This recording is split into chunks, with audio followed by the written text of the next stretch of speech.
जय संतोषी माँ। एक बार फिर से स्वागत है आपका अपने YouTube चैनल पर। उम्मीद करती हूँ आप सब अच्छे होंगे, कुशल मंगल से होंगे। तो आज के वीडियो में आप सुनेंगे संतोषी माता की व्रत कथा। संतोषी माता का व्रत पूरे सच्चे मन और श्रद्धा से किया जाए तो संतोषी माता बहुत ही जल्दी प्रसन्न होती हैं और हमें मनचाहा वर भी देती हैं। संतोषी माता के व्रत में कुछ नियमों का पालन करना बहुत ज़रूरी होता है, जिनमें से एक नियम है कि कुछ भी खट्टा नहीं खाना चाहिए। उस दिन घर में किसी को भी कोई भी खट्टी चीज़ बिल्कुल नहीं खानी चाहिए और ना ही किसी को देनी चाहिए। तो संतोषी माता का व्रत वैसे तो बहुत ही आसान है, बस आपको कुछ नियमों का पालन करना बहुत ज़रूरी है, जो कि हर व्रत में हम किसी न किसी नियम का पालन ज़रूर करते हैं। तो चलिए कथा शुरू करते हैं। उससे पहले अगर चैनल पर नए हैं तो प्लीज़ चैनल को सब्सक्राइब कर लीजिए, वीडियो को लाइक और शेयर कर दीजिए। तो चलिए संतोषी माता के जयकारे के साथ कथा शुरू करते हैं। कथा को प्लीज़ पूरा ज़रूर सुनिएगा। जय संतोषी माँ। एक गांव में एक बुढ़िया रहती थी। उसके 7 बेटे थे, 6 कमाने वाले थे, एक बेटा निकम्मा था। बुढ़िया माँ 6 पुत्रों का झूठा उस 7वें पुत्र को देती थी। 7वां पुत्र एक दिन अपनी पत्नी से बोला, देखो मेरी माता मुझ पर कितना प्रेम करती है। वह बोली, हाँ हाँ क्यों नहीं, सबका झूठा बचा हुआ तो तुमको खिलाती है। वह बोला, ऐसा नहीं हो सकता, जब तक मैं अपनी आँखों से ना देख लूँ मान नहीं सकता। पत्नी ने हंसकर कहा, हाँ देख लोगे तब तो मानोगे। कुछ दिन बाद एक बड़ा त्योहार आया। घर में 7 प्रकार के भोजन और चूरमा के लड्डू बने। वह पत्नी की बात को जांचने के लिए सिर दर्द का बहाना बनाकर पतला कपड़ा सिर पर ओढ़कर रसोई घर में जाकर सो गया और कपड़े में से सब कुछ देखता रहा। 6 भाई भोजन करने आए। उसने देखा माँ ने उनके लिए सुंदर सुंदर आसन बिछाए, 7 प्रकार की रसोई परोसी और आग्रह कर करके उन्हें भोजन कराती रही। वह देखता रहा। 6 भाई भोजन कर उठ गए। तब माँ ने उनकी थालियों में से लड्डुओं के टुकड़ों को उठाया, एक लड्डू बना दिया।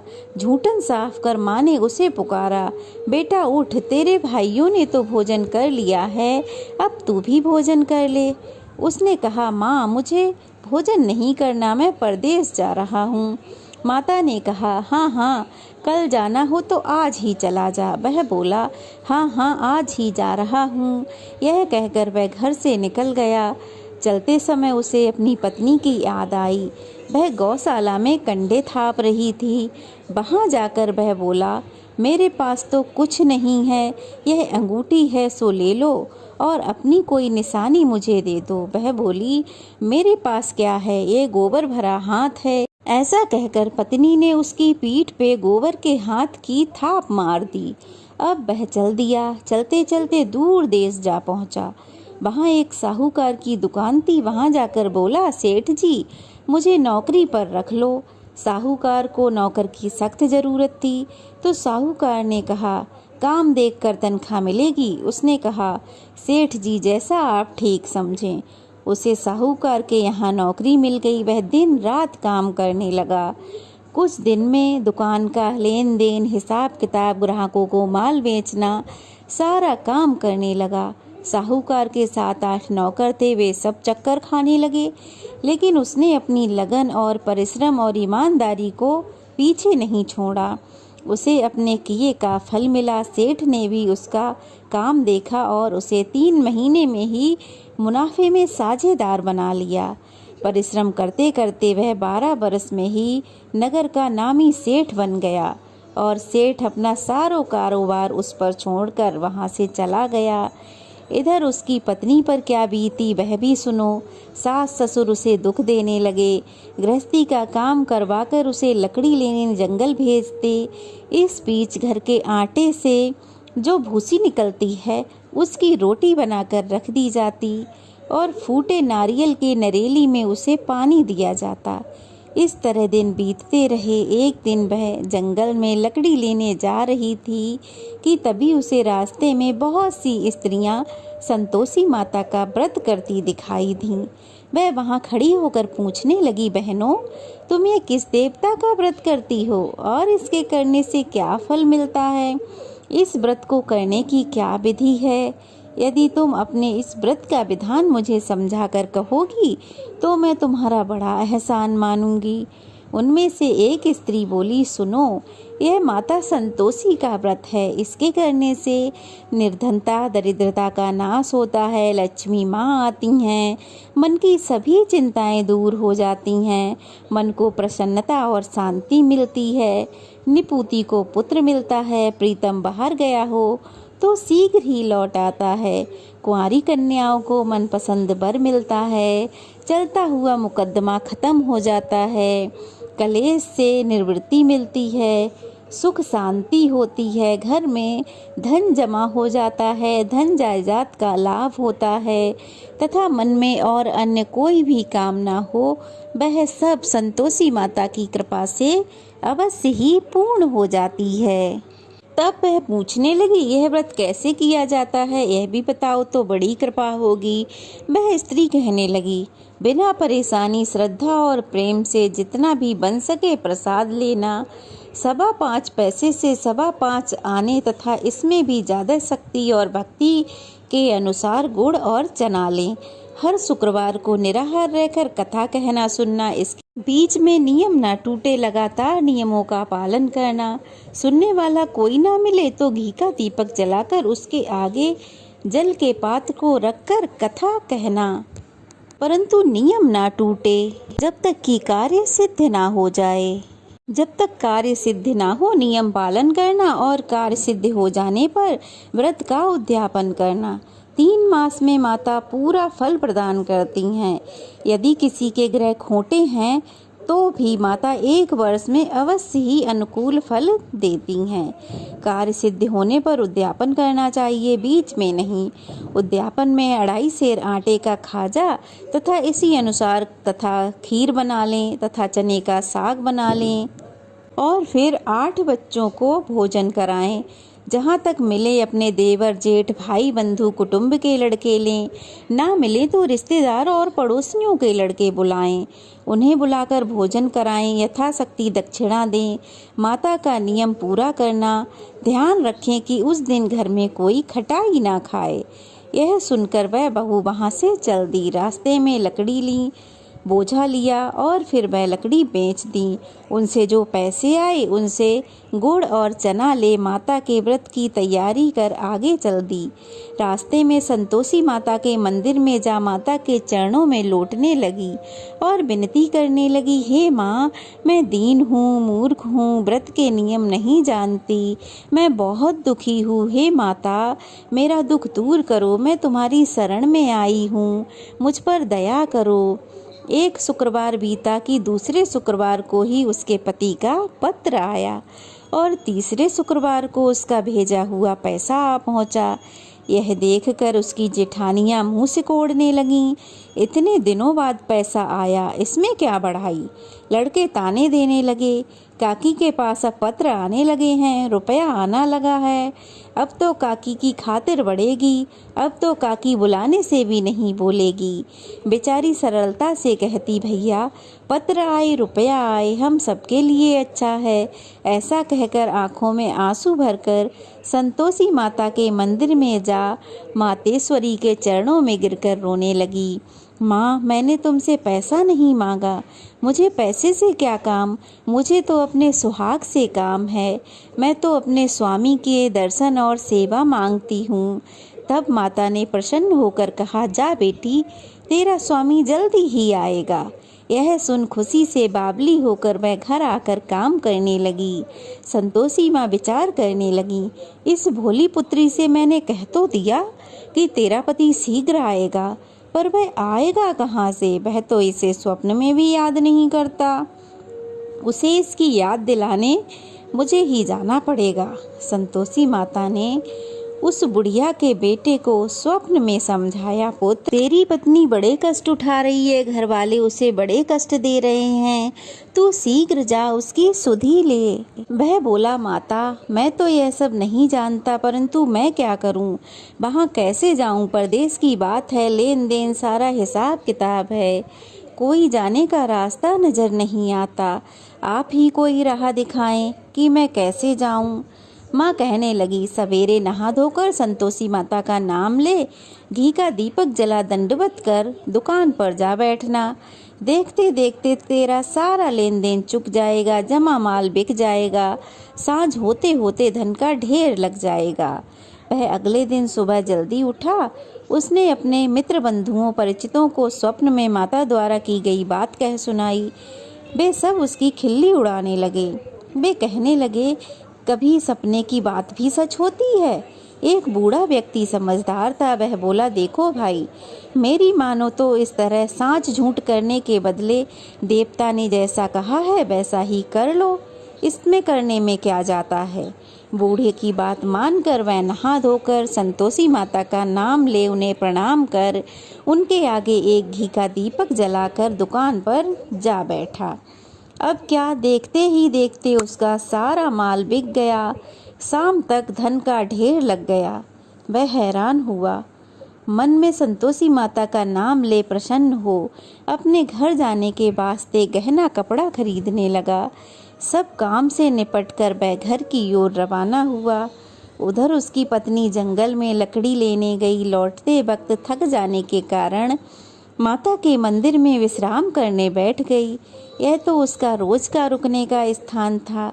धूल उड़ती देख उसने पूछा, हे माता, यह धूल कैसी उड़ रही है। माँ ने कहा, हे पुत्री, तेरा पति आ रहा है, तू ऐसा कर, लकड़ियों के 3 बोझ बना, एक नदी के किनारे रख, दूसरा मेरे मंदिर पर और तीसरा अपने सिर पर रख। तेरे पति को लकड़ी का गट्ठा देखकर मोह पैदा होगा, वह यहाँ रुकेगा, नाश्ता पानी बना खाकर माँ से मिलने जाएगा। तू लकड़ी का बोझ उठाकर जाना और बीच चौक में गट्ठा डालकर जोर से 3 आवाज लगाना। लो सासू जी, लकड़ियों का गट्ठा लो, भूसी की रोटी दो, नारियल के खोपरे में पानी दो, आज कौन मेहमान आया है। संतोषी माँ की बात सुनकर वह बहुत अच्छा माँ कहकर प्रसन्न हुई और लकड़ियों के 3 बोझ बना लाई। एक नदी तट पर रखा, दूसरा माता के मंदिर पर। इतने में ही एक मुसाफिर आ पहुँचा। सूखी लकड़ी देख उसको इच्छा हुई कि अब यहीं विश्राम कर ले, भोजन बना खाकर फिर गांव को चले।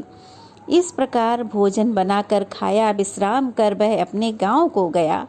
उसी समय बहू सिर पर लकड़ी का गट्ठा लिए आई। उसने गट्ठा को आंगन में डाला और जोर से 3 आवाजें दी। लो सासू जी, लकड़ी का गट्ठा लो, भूसी की रोटी दो, नारियल के खोपरे में पानी दो, आज कौन मेहमान आया है। यह सुनकर सास अपने दिए हुए कष्टों को भुलाने के लिए कहने लगी, बहू, तू ऐसा क्यों कहती है, तेरा मालिक ही तो आया है, आ बैठ, मीठे भात खा, गहने कपड़े पहन। पत्नी की आवाज़ सुनकर उसका स्वामी बाहर आया और उसके हाथ में पहनी अंगूठी देख व्याकुल हो गया और माँ से पूछने लगा, माँ यह कौन है। माँ बोली, बेटा तेरी पत्नी है, आज 12 बरस हो गए, जब से तू गया है तब से सारे गांव में जानवर की तरह भटकती फिरती है, काम काज कुछ करती नहीं, 4 समय आकर खा जाती है। अब मुझे देखकर भूसी की रोटी और नारियल के खोपरे में पानी मांगती है। वह बोला, माँ मैं इससे भी जानता हूँ और तुम्हें भी, मुझे दूसरे घर की चाबी दो, मैं उसमें रहूँगा। माँ ने कहा, ठीक है बेटा, जैसी तेरी मर्जी, कहकर माँ ने चाबी का गुच्छा बेटे के सामने रख दिया। उसने दूसरे घर को खोला और सारा सामान उसमें जमाया। एक ही दिन में वहाँ राजा के महल के समान ठाट बाट बन गए। अब क्या था, वह सुख भोगने लगी। अगला शुक्रवार आया। उसने अपने पति से कहा, मुझे माता का उद्यापन करना है। पति ने कहा, बहुत अच्छा, खुशी से करो। वह उद्यापन की तैयारी करने लगी। जेठ के लड़कों को भोजन के लिए कहने गई, उन्होंने मंजूर किया, परंतु पीछे से जिठानी ने अपने बच्चों को सिखाया, देखो रे, भोजन के समय सब लोग खटाई मांगना, जिससे उसका उद्यापन पूरा ना हो। लड़के भोजन करने आए, पेट भर के खीर खाई, परंतु बात याद आते ही कहने लगे, हमें कुछ खटाई खाने को दो, खीर खाना हमें नहीं भाता, यह देखकर तो अरुचि होती है। बहू ने कहा, खटाई किसी को नहीं मिलेगी। बच्चे उठ खड़े हुए, बोले ठीक है, पैसे लाओ।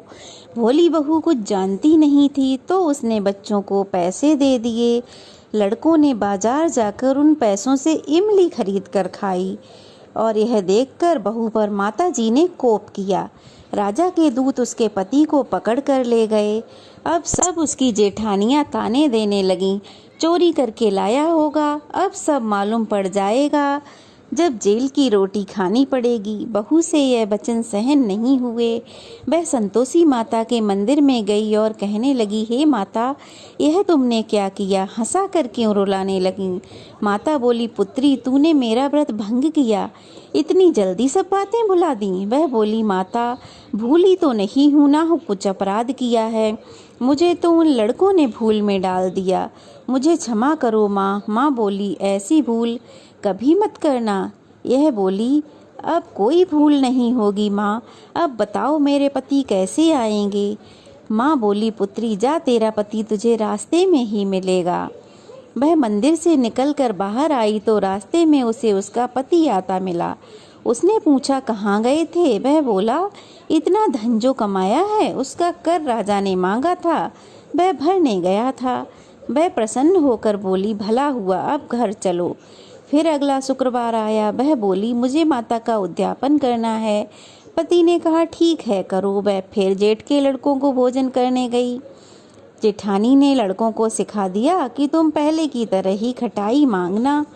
लड़के भोजन करने बैठे, लेकिन भोजन करने से पहले ही कहने लगे, हमें खीर पूरी नहीं भाती, जी बिगड़ता है, कुछ खटाई खाने को दो। वह बोली, खटाई खाने को नहीं मिलेगी, खाना है तो खाओ, नहीं तो उठकर यहाँ से चले जाओ। उसने ब्राह्मणों के लड़कों को बुलाकर भोजन कराया। दक्षिणा की जगह उन्हें एक एक फल दिया, जिससे संतोषी माता बहुत प्रसन्न हुई। माता की कृपा से 9वें महीने में उसको चंद्रमा के समान एक सुंदर पुत्र प्राप्त हुआ।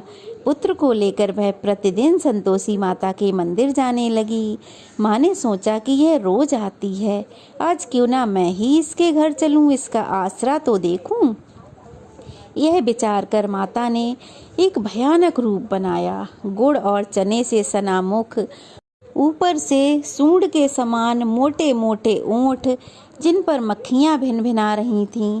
दहलीज में पांव रखते ही उसकी सास चिल्लाई, देखो रे, कोई चुड़ैल डाकिनी चली आ रही है, लड़कों इसे भगाओ, नहीं तो ये सबको खा जाएगी। बहू रोशनदान में से देख रही थी। वह प्रसन्न हो उठी, आज मेरी माता मेरे घर आई है। यह कहकर वह दूध पीते बच्चे को गोद से उतार माँ की ओर दौड़ी। यह देख सास को क्रोध आया और वह बोली, अरे राण, इसे देखकर कैसी उतावली हुई है जो बच्चे को पटक दिया। इतने में माँ के प्रताप से जहाँ देखो वहाँ लड़के ही लड़के नजर आने लगे। वह बोली, माँ जी, मैं जिनका व्रत करती हूँ ना, यह वही संतोषी माता हैं। इतना कह उसने झट से घर के सारे किवाड़ खोल दिए। सबने माता के चरण पकड़ लिए और विनती करने लगे, हे माता, हम मूर्ख हैं, अज्ञानी हैं, तुम्हारे व्रत की विधि नहीं जानते, तुम्हारा व्रत भंग कर हमने बहुत बड़ा अपराध किया है। हे माता, हमारे सभी अपराधों को क्षमा करो। इस प्रकार बार बार संतोषी माता की विनती करने पर संतोषी माता प्रसन्न हुई। इसके बाद उसकी सास कहने लगी, हे माता, आपने जैसा फल बहू को दिया वैसा हम सब को देना। हे माता, हम सब पर प्रसन्न हो, हमसे जो गलती हुई उसके लिए हमें क्षमा करो। अब संतोषी माता उन सब से प्रसन्न हुई। वे सब बहुएं मिलकर संतोषी माता का व्रत करने लगीं। अब माता के प्रताप से उन सब के घर में धन के भंडार भर गए। घर आंगन में खुशियां ही खुशियां खिलखिलाने लगीं। हे संतोषी माता, जैसे आपने बहू के भंडार भरे, वैसे ही जो भी इस व्रत की कथा को पढ़े अथवा सुने, उन सब के भी भंडार भरना। जय संतोषी माता। तो यह थी संतोषी माता की व्रत कथा। कैसी लगी कमेंट बॉक्स में ज़रूर बताइएगा। अच्छी लगी हो तो वीडियो को लाइक कीजिए, कमेंट बॉक्स में संतोषी माता की जय लिखिए और अगर नए हैं तो प्लीज़ चैनल को सब्सक्राइब कीजिए।